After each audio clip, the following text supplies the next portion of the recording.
নমস্কার বন্ধুরা, ঝুমাস কিচেনে তোমাদের সবাইকে স্বাগত। আশা করি বন্ধুরা তোমরা প্রত্যেকেই ভালো আছো এবং সুস্থ আছো।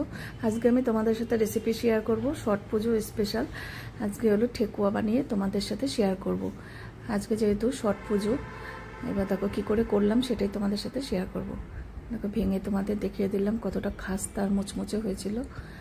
এবার দেখো এখানে 500 আটা আর ময়দা মিক্সড করা আছে। আমি তোমরা চাইলে শুধু ময়দা দিয়েও করতে পারো, আমি মিক্সড করে নিয়েছি। আর এখানে গুড়, একটু আখের গুড় ভেজানো আছে। আর এখানে বাদাম আছে, কাঠবাদাম আর চীনা বাদাম আর একটু মৌরি। এবার গামলার মধ্যে দিয়ে দিলাম আটা ময়দা আর দিলাম একটু নুন। এবার দিলাম বেশ কিছুটা ঘিটা বেশি দিলে দেখবে খুব খাস্তা মুচমুচে আর ফ্লেভারটাও সুন্দর হবে।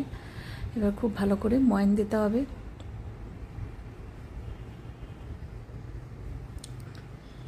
দেখো চাপ দিলে যাতে এরকম দলা হয়ে যায়, তখনই বুঝতে হবে যে ময়ানটা কিন্তু খুব ভালোভাবে হয়ে গেছে।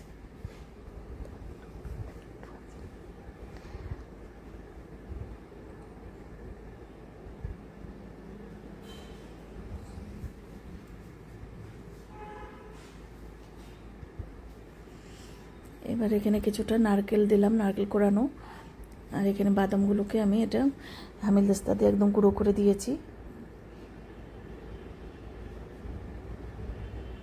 এবার খুব ভালো করে মিশিয়ে নিতে হবে।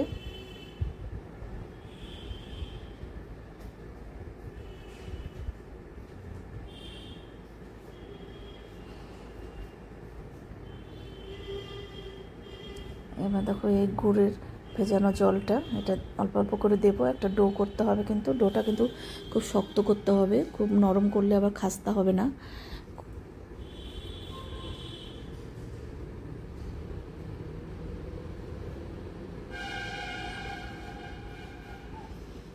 আমার ডো করা হয়ে গেছে, দেখো কতটা শক্ত ডোটা।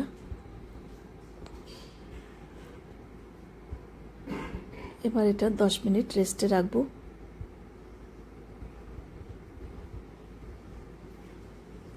এবার দেখো 10 মিনিট পর আবার চলে এসেছি। এবার আমি ঠেকুয়াগুলোকে বানিয়ে দেখাবো।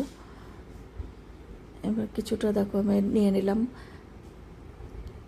একটা যেরকম রুটি হয় সেরকম সাইজ নিলাম।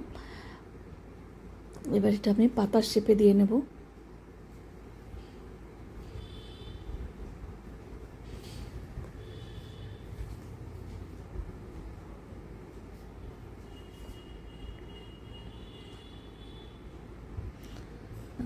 হাতের মধ্যে এরকম পাতার শেপ দিয়ে এবার একটা চামচ দিয়ে পাতার ডিজাইনটা করে নেব।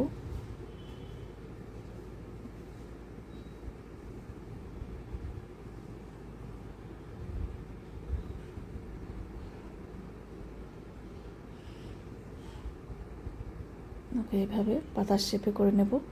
আর একটা ডিজাইন দেখিয়ে দিচ্ছি। এবার দেখো এটা এরকম ছাঁকনি কিন্তু সবার ঘরেই থাকে, এই লুচি ভাজার। এটা দেখো এটার পেছনটা দিয়ে একটা সুন্দর ডিজাইন করা যায়।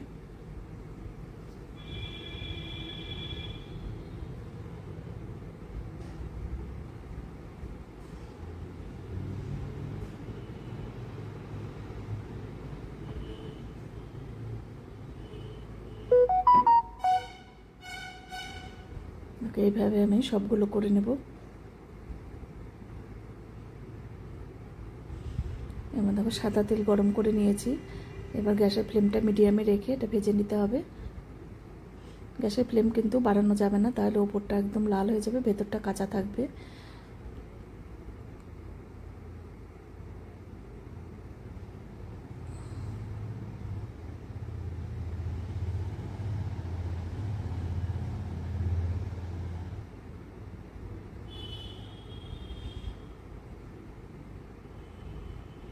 একটু লাল লাল করে আমি ভেজে নিয়েছি, এবার তুলে নেব।